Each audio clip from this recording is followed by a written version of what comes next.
All right, very excited to be joined now on the CanesInSight podcast by one of the top wide receivers in the country, Jase Mathews, out of Leakesville, Mississippi, Greene County High School. Jase, appreciate you taking the time to join me today, man. How you doing? Doing good. How about you? I'm doing great, man. It's exciting. You know, we're recording this today on NFL Draft Day, obviously. So it's always, to me, it feels like a national holiday sort. I wanted to ask you, like, growing up watching the draft and just even like waking up today thinking about the draft, like, what kind of feelings does that give you? And like growing up, do you have memories of watching guys get drafted and kind of seeing their dreams come true? Yeah, definitely. Growing up, watching them, draft night was always an amazing night to watch the TV, and then me going on the path I am. If I continue to do what I need to do, I might get drafted one day too. It's got to be motivation, right? Right. So talk to me about where you're at right now, obviously in your recruiting process. Before we get into the specifics of the schools and all that, like, how has the process treated you? Like, were you ready for all the attention, being a high profile recruit? Like I said, top five, top 10 wide receiver in the country. A lot of people would say, and I know you probably feel like you're underrated, for what they have you out in the rankings and all that. So, I mean, were you ready for all this attention and these visits and the interviews and stuff like that? Talk to me about how you've kind of handled the whole process. With me kind of being a late bloomer, I've just been taking it day by day. It be uphill sometimes it be downhill, and I just got to keep it on a steady flow. So when you talk to these coaches and you're trying to build these relationships, what's the most important thing to you in terms of like weighing out the pros and cons of a program? A thing I'm big on is definitely how they have developed receivers throughout the daytime and the environment I'll be around when I get out there.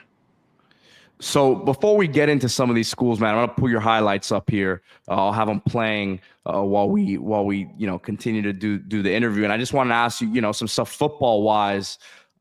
If someone hasn't seen you play before, how would you describe your game to them? I say I'm a big physical person that would catch the ball that's in my radius. And got some speed to burn too, as we see here. I mean, saw that touchdown there, but we saw on the first play yards after the catch ability. You see that one-handed grab right there. So you're like 6'2", 190. That's what you're listed at. Is that what you're currently at? About 198. 198. Okay, so listen. You heard it here first, man. Almost 200 pounds, and you see again the speed that you play with.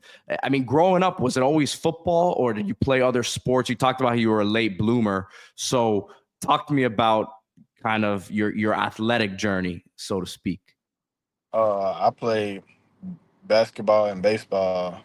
I stopped playing baseball my 10th grade year, and unfortunately, I'm not gonna play basketball this upcoming year. Just because you're focused on football, obviously. But talk to me about, how you think playing those other sports helped you, kind of become the football player you are right now. Definitely basketball. I think I got more explosive because I like to tear the rim down. I think being explosive up there, and with baseball, I think hand-eye coordination. For sure, man. People don't realize how hard it is to hit that ball coming at you with different speeds and all that. So I'm sure Right. that probably helps your hands and your concentration as well. Right. So in terms of football, man, any wide receivers out there at the next level that you watch and I don't want to say that you like compare yourself to, but any guys that you're like, man, I like this about his game. I like this about this player's game. Tell me about a few players you watch. CeeDee Lamb, Justin Jefferson, and J-Mo from the Lions, those three players, I just like they play style. It feel like they got their own little groove. And man, I'm actually on your 247 profile right now, and not to go back on it, but I see your basketball highlights here. Like, is it kind of a sad thing for you because like, you mentioned like unfortunately I'm not going to be able to play. Do you want to play this year? And you're like, man, I got to make sure I don't get hurt. I gotta keep myself healthy for football. Right, cause I think I'm like 100 points away from 1,000 points. Oh no, man, that's gotta hurt. That's gotta Yeah. hurt. I don't know, man. Maybe I don't know what sort of competition you're playing out there. Not to disrespect them, but maybe get you in there a few games in the early part of the season, get you those 100 points and get you out of there healthy. But no, man, I 100% understand, why you're doing that. So just a few more things here, man. Getting back into your recruiting process a little bit. Just talk about the schools right now that you feel like you have the best relationship with. I know you have some visits lined up here, so we can get into that in a second. But just off the top of your head, some of the top schools that you talk to, on a most consistent basis right now, and kind of something about each of them. I say Auburn, definitely. I've built a good relationship with them and Coach Davis. He's an amazing guy. Then excuse me, Texas A&M with Coach Wiggins, the receivers he developed and sent to the league is extraordinary. Having a receiver winning the Heisman under his belt.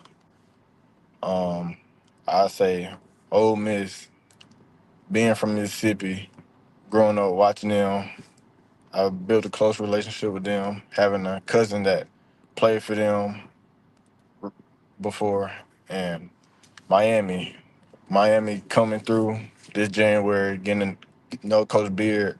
Him not just giving me things about football, but life things too. Ole Miss, your cousin was Dante Moncrief that played there, Yes, correct? sir. Okay, cool. And with Miami, you mentioned Miami, obviously, a Canes podcast. So wanting to get in a little more in depth about them.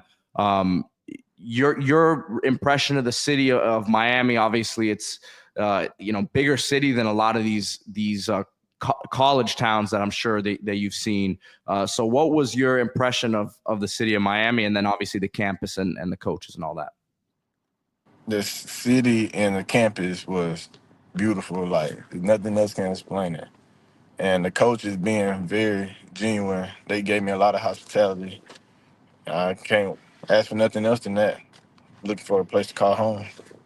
What did you think about like the tropical atmosphere of Miami? Obviously, you said you came in January, right? So I'm not sure what the temperature was, but I'm sure it was pretty nice when you came down. Oh, excuse me. Coach Beard came to see me in Oh, January. came to see you in January. Okay, okay, Yeah, okay. So yeah, that was my fault. But when was it that you visited? I Pretty went. recently, right? Yep, it was Yeah, the yeah. last week. Yeah. So that's what I thought. But then you said January. That was my mistake there. But I mean, the tropical atmosphere of Miami, obviously a little bit different than home. I'm assuming. Right, first time being down there. And I know you were down there with Tristan Keys, obviously a guy that you're very familiar with, another top receiver in the country. Talk to me about your relationship with him. Obviously, I'm sure you guys are cool, but at the same time, there's got to be a little competitive nature between you guys to kind of push each other. We've been cool for a little minute, seeing each other at certain visits every now and then, and we played on a 7-on-7 team one tournament. We got a good relationship. We're just trying to push each other to be the best. And I'm sure you guys hear about the talent in Florida and Georgia and Alabama, and you say, okay, we gotta make sure we keep Mississippi in that discussion, right? Right. So just wrapping things up here, Jace. Again, appreciate your time, man. It's been great, getting to know you a little bit here.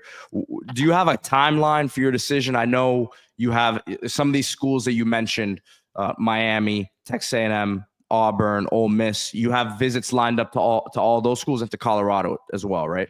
Yes, sir. So you want to decide like after you take those visits, you think?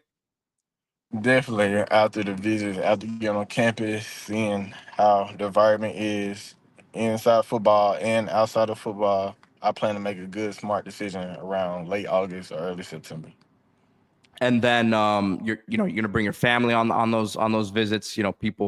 People around you that you trust, right? It's got to be important to kind of get their feedback on everything because it's home for you, but they're I'm sure gonna be down there seeing you where you're at. So talk to me about how important like your family, their input is in this decision. It is very big, especially my mom. I'm gonna be taking her everywhere I go, no doubt. Now, listen, not to get too much into it, but there's your mom, I'm sure, is like, man, I would be great to have you at home, but as part of her too, like, maybe it's good for you to go elsewhere and grow. Like, is that kind of somewhat of a discussion that you guys are having? She don't care how far I go. I can go to Antarctica. She'll be in there with me. That's awesome. That's great to hear. And it's it's like you said, it's an important part of the process, getting the people closest to you, their input. So great to hear it, man. Jase Mathews, great to talk to you today. Best of luck the rest of the way in your process. And excited to see you finish out this recruiting journey, and then obviously as you head into the next level. Yes, sir. Thank you. All right, Jase. Appreciate you, man.